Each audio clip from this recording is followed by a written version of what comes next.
어느 하나의 호실을 한 사람이 가지고 있는데요. 한 사람의 구분 소유자가 가지고 있는데요. 이 하나의 호실을 3개 칸을 나눠가지고 임차인이 3명이에요.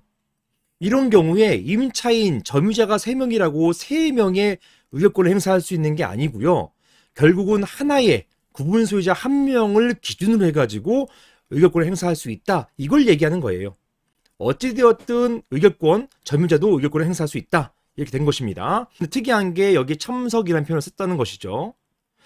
하지만 이런 법 규정 이전에 일반적인 집회에서의 의결 방법은 38조에 나와 있습니다. 지금 38조는 집회의 의사는 특별한 규정이 없으면 이렇게 돼 있어요. 구분 소유자의 과반수 및 의결권의 과반수로 의결한다 라고 되어 있고요.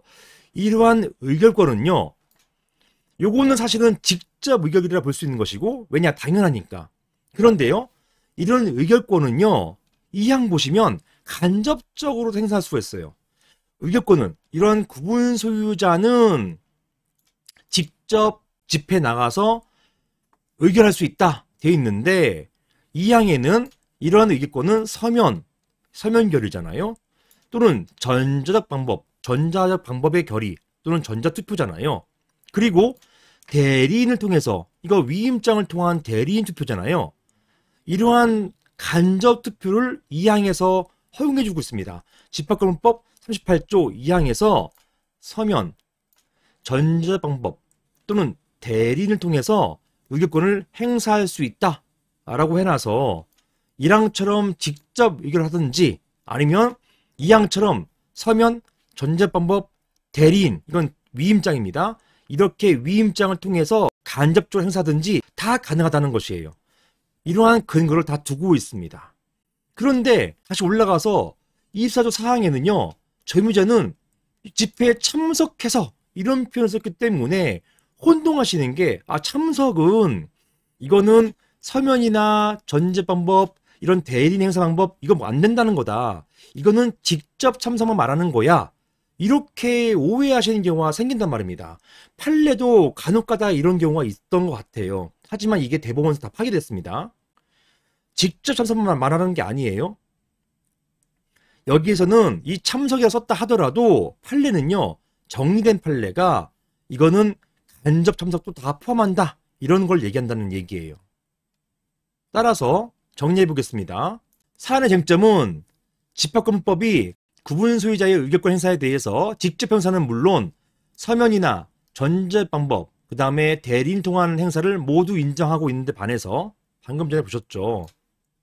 이렇게 구분 소유자의 의결권 행사는 서면, 전제 방법, 대리인 행사 이렇게 돼 있는데, 점유자의 경우에는 참석이라는 표현을 써서 혹시 직접 참석해서 행사하는 경우만 인정하는 것이 아닌지, 이 여부가 이 사안의 쟁점이 된 것입니다. 자, 여기에 대해서 판례가 있어요. 판례가 사실 이게 제가 2014년도에 받은 판결인데요.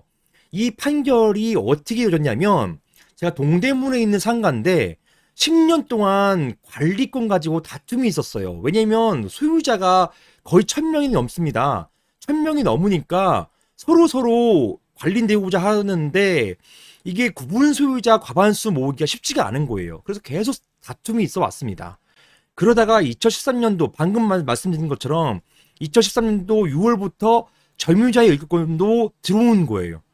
점유자의 의결권도 인정된 겁니다. 제가 그래서 이 상가에 들어가서 자문하면서, 자, 법이 개정됐습니다. 따라서 우리 점유자 것도 받읍시다 라고 해가지고 결국은 받았어요.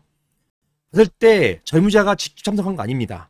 점유자가 이제 상인들이고, 이 상인들은 도매시장, 즉 야간시장이기 때문에 낮에는 다 주무세요. 나올 수가 없어요. 그러다 보니까 다 위임장을 받았습니다. 임차인, 점유자인 상인들의 위임장을 받아가지고 결국은 의결권을 행사해가지고 관리를 뽑았거든요.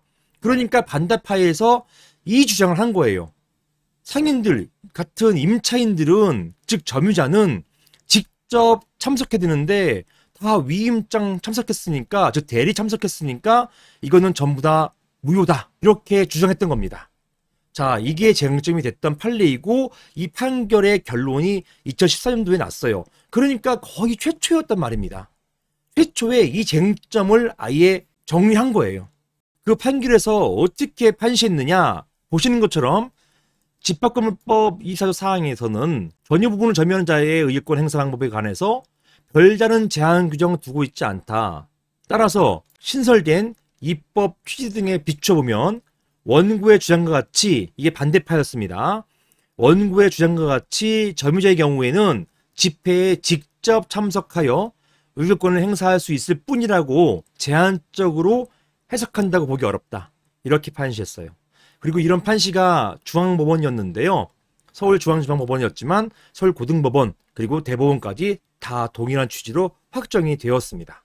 결론적으로 점유자의 의결권 행사를 직접 집회에 참석할 경우에만 인정할 근거는 전혀 없다. 이렇게 보겠습니다.